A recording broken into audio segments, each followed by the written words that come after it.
Présentation de l'octave de Noël.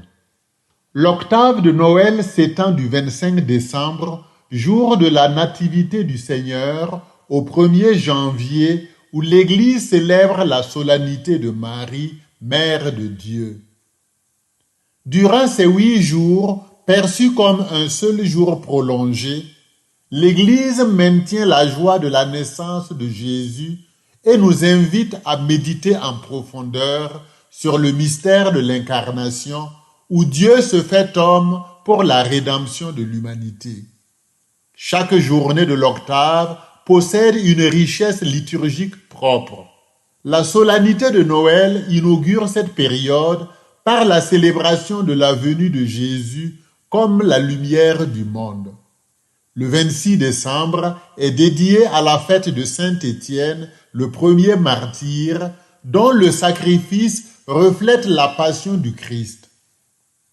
Le 27 décembre, fête de Saint Jean, l'évangéliste de l'Incarnation, nous rappelle son prologue « Et le Verbe s'est fait chair et il a habité parmi nous ».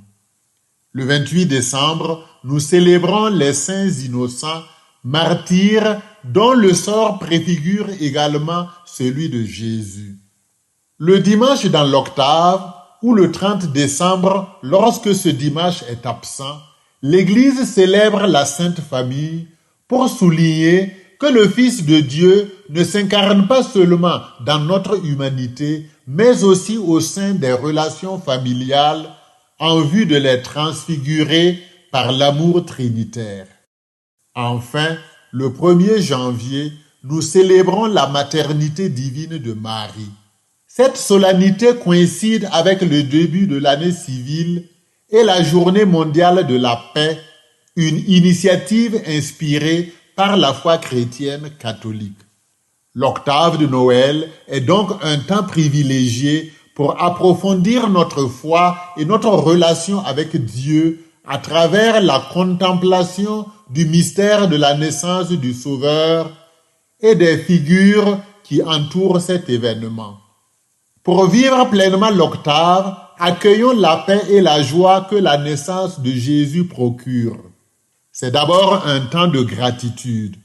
Remercions Dieu pour le don de son Fils, une expression de l'amour infini manifesté dans l'incarnation. C'est aussi une occasion de se rapprocher de la Sainte Famille en réfléchissant sur l'harmonie et la communion au sein de nos propres familles. Les liturgies quotidiennes de l'octave sont une source inépuisable